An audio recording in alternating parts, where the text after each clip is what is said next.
It is Friday, May 20th. You're watching Right on Cue College Sports.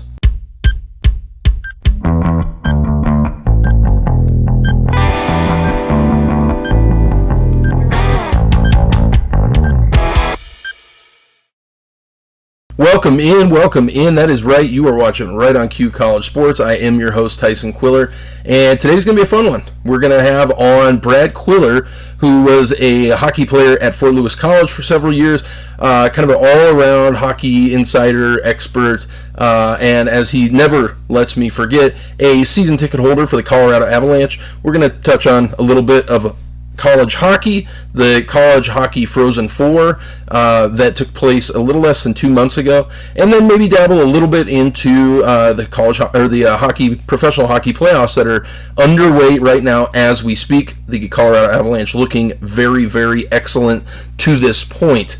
But before we get into that, I just want to hit on a couple of kind of major issues, storylines that have taken place in college sports in the last month or so, and just make sure that I can get my thoughts out about that. First being that Jay Wright, the longtime head coach at Villanova for the men's basketball team, two-time national champion, has announced that he has retired from Villanova as their head men's basketball coach.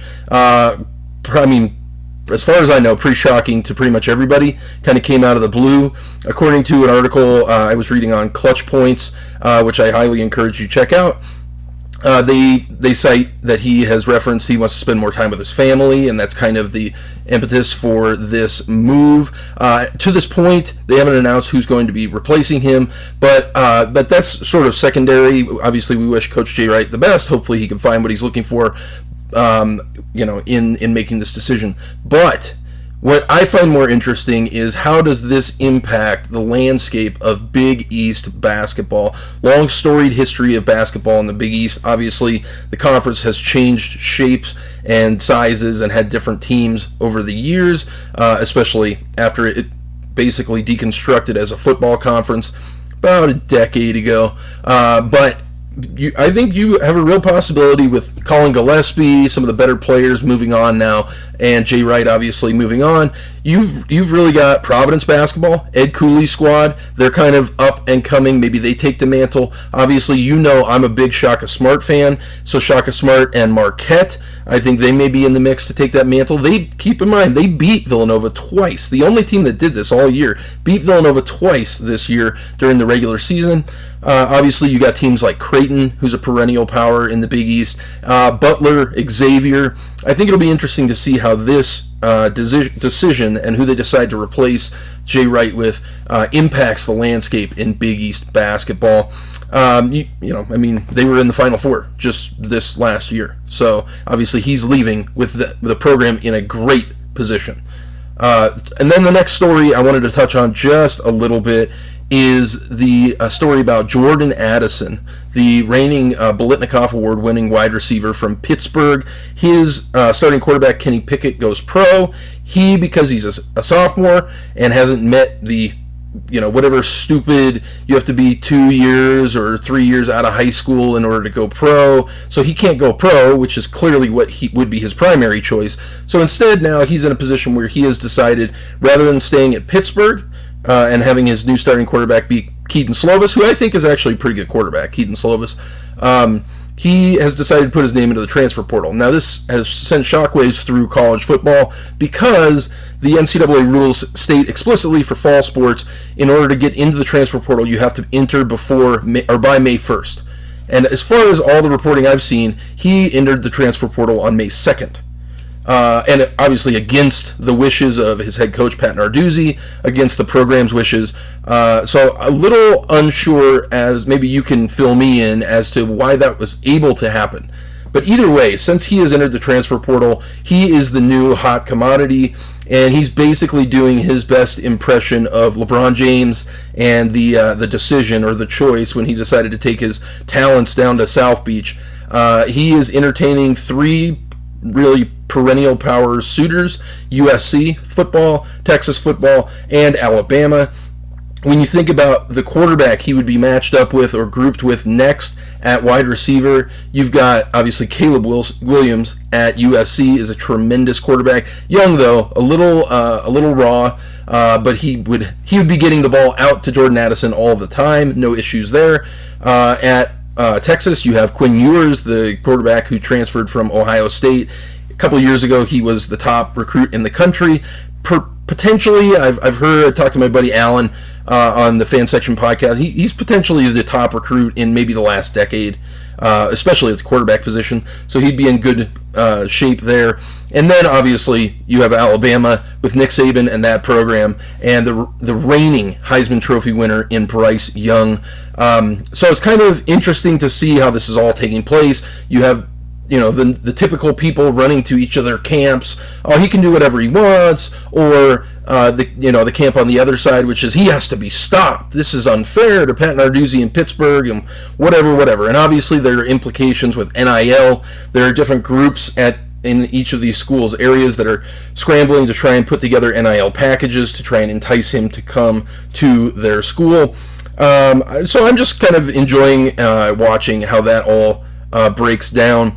One thing I will point to, though, for those of you that are, transfer portal truthers or whatever, that think the transfer portal is destroying college football, it's not some dramatic game changer every time somebody transfers. I obviously went through all of the major transfer activity in an episode a couple weeks ago and broke that down. But you got a case like somebody like Brendan Rice from the University of Colorado. He was probably unquestionably the top wide receiver at Colorado. Now, granted, and I get it.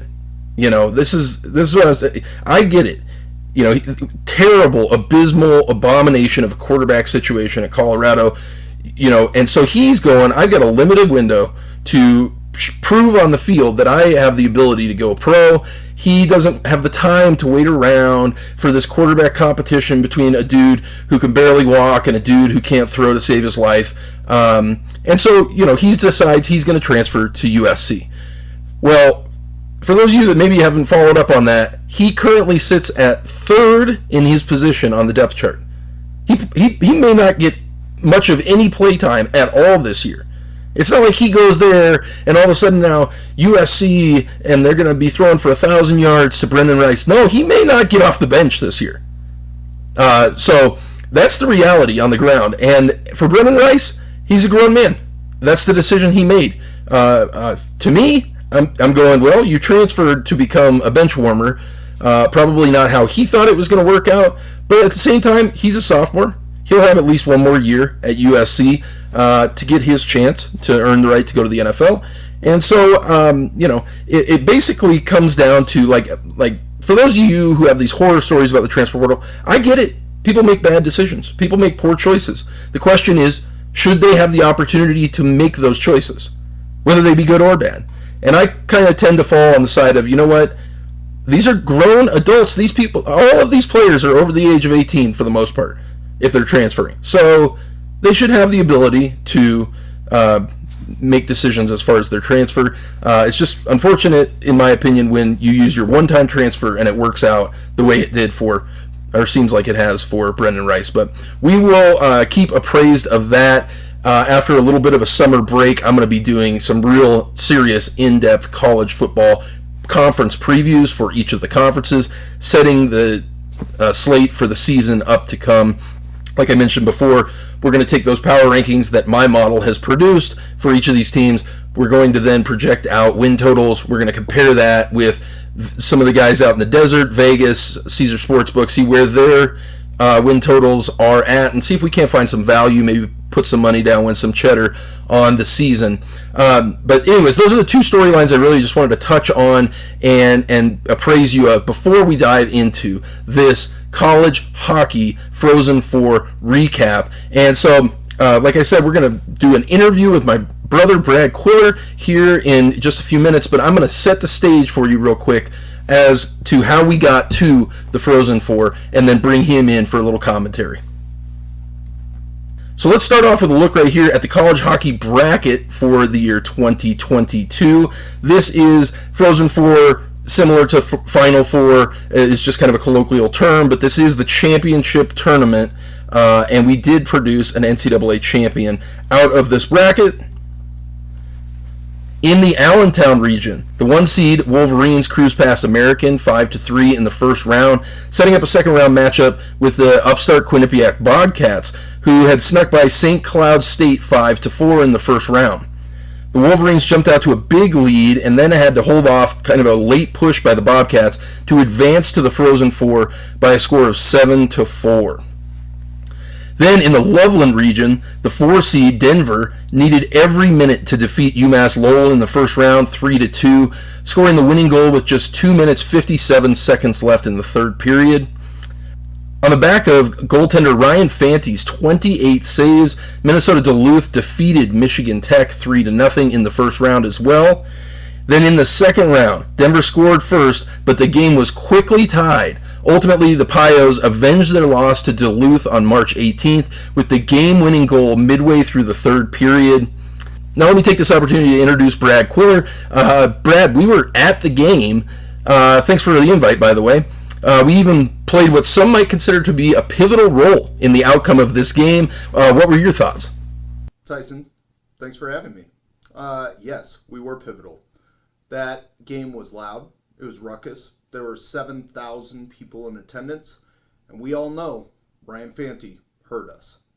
I'm sure he did. We didn't get the turnaround from the goalie we were hoping for. That I've been told you have suckered out of a goalie previously. I have, yeah. At a couple of Avs games. Gotten the look around. I just want to follow up real quick, too. The Pios, Denver, DU, they really kind of squeaked out both wins on the way into the Frozen Four. I was a little uncertain, at least to me, kind of as a little bit of an outsider, whether they had what it takes to continue on in the Frozen Four. What did you think? Yeah, Ty, it's a tough conference, tough division. Minnesota Duluth has finished in the top 5 in their conference 11 times in the last 20 years. Oh, okay. Interesting. I did not know that. Then in the Worcester region, the 3 seed Western Michigan needed overtime to get past their first round opponent Northeastern 2-1. Minnesota also needed overtime to close out a scrappy UMass team 4-3 in the first round. In the second round, the underdog Minnesota just straight blew out Western Michigan 3-0 to advance to the Frozen Four. They, I thought, looked very impressive on their way to the Frozen Four. And finally, in the Albany region, the 2 seed Minnesota State played a couple of thrillers, really, in the first couple rounds. Their first round win over Harvard was 4-3. That set them up against Notre Dame in the second round. The Irish beat North Dakota 2-1 in the first round to advance to the second round. The Mavericks of Minnesota State relied heavily on their defense in the second round, and in this tournament really altogether, and their defense stood tall as they closed out Notre Dame 1-0 to advance to the Frozen Four for the second year in a row. So this set up a Frozen Four field of Michigan versus Denver on one side of the bracket and Minnesota State versus Minnesota on the other side of the bracket. A kind of interesting layout there for the Frozen Four. You have 2 perennial powers, Michigan and Denver on one side, and then an in-state rivalry, Minnesota State on the other side. Brad, what were your thoughts coming into these matchups? The field is impressive. This year's Frozen Four, Minnesota State might be the only one considered an outsider. Last year was their first appearance. However, they come in winning 17 games in a row. Lined up against Minnesota, their 22nd appearance in the Frozen Four with 5 national titles. On the other side, Michigan with 26 appearances and 9 national titles. Against Denver, 17th appearance, and now their 9th national title. It was stacked. It was good. It was tough. So in kind of previewing these last 2 games, the semifinal games, it really kind of came down in the Michigan-Denver game to Bobby Brink as the headliner. In Denver's final 23 games of the regular season, Brink put up a staggering 35 points en route to a regular season total of 56. That was the most in college hockey. And he's obviously a fantastic player, as you mentioned, Brad. On the Michigan side, Luke Hughes, Matty Beniers, some real standout players for the Wolverines as well that you will probably see in the NHL. But ultimately, Carter Savoy sent Denver to the national championship game as he broke up a 2-2 tie in overtime, about halfway through that overtime period. And in the Minnesota State versus Minnesota game, Dryden McKay, we're going to talk a little more about him later, as you had hinted to, Brad. Fantastic goalie. Some people believe him to be the best goalie in the country. And then for Minnesota, you have Benny Myers. After returning from the Olympics in mid-February, Myers put up 15 points in Minnesota's last 7 games. And he's really been facilitating a lot with some of the younger talent on that team. In the second Frozen Four semifinal, despite giving up the first goal on a turnover to Minnesota's Matthew Knies, the Mavericks of Minnesota State battled back and scored the last 5 goals, winning their semifinal matchup 5-1. They looked so impressive. Got to be honest, Brad, and help me out here, but Minnesota State looked pretty unstoppable as they were coming into this championship game. You know, Tyson, they sure did. With the most wins of any team in a season, 37 wins. Their power play, their penalty kill was a clear advantage. I tell you what, Nathan Smith, Julian Napravnik coming in as 2 of the country's top point leaders, but the clear difference was McKay. Just killer. So on a brisk Saturday night at TD Gardens in Boston, that is where it all went down. Behind 1-0 in the first period, kind of a real defensive grudge match as far as I could tell, with some great goalkeeping. Denver had more shots on goal by the end of the second period, but we're still down 1-0. The dam finally broke loose. At that point, 5 straight unanswered goals in the third period. Perhaps this was some vengeance for Denver on Dryden McKay. As we had mentioned before, the Minnesota State goalie who won the Hobey Baker over Denver's Bobby Brink. Denver now has 9 NCAA titles. That ties Michigan for the NCAA record. Brad, I mean, big picture, what does this mean for college hockey? You know, Tyson, what I think this means for college hockey is that hockey in the state of Colorado is becoming more respected. Colorado College now has 2 national titles. As you said, Denver ties Michigan with 9 national titles. As hockey becomes more and more popular, the talent is being spread around the nation. So we will take one final look here at the completed bracket, and congratulations are in order to the Denver Pioneers. Bobby Brink, they had a fantastic season, especially magical run once they got into the championship tournament. Here are the upcoming Frozen Four locations. Kind of interesting to see where this traveling tournament is going to be at. I'm looking at 2026 Las Vegas. Brad, you planning on going to any of these? I'm looking at Tampa next year. It's always fun walking into hockey games in shorts. Yeah, it would be. Well, let's turn now to the results from the Hobey Baker Hat Trick Award. Here are your finalists: Bobby Brink from University of Denver, Dryden McKay from Minnesota State University, and Ben Myers, University of Minnesota. All 3 of those players were in the Frozen Four. And congratulations are due to Dryden McKay, the goaltender from Minnesota State. Brad, can you tell us who Hobey Baker is and a little bit about the tradition surrounding this award? Hobey Baker was a Hall of Fame winger, played his college hockey at Princeton. This award's been given out since 1981 to the top NCAA men's ice hockey player that exhibits the best strength of character both on and off the ice. Now, as I mentioned, Dryden McKay won the award this season. Was he deserving, Brad? Oh, absolutely. Dryden McKay's a stud.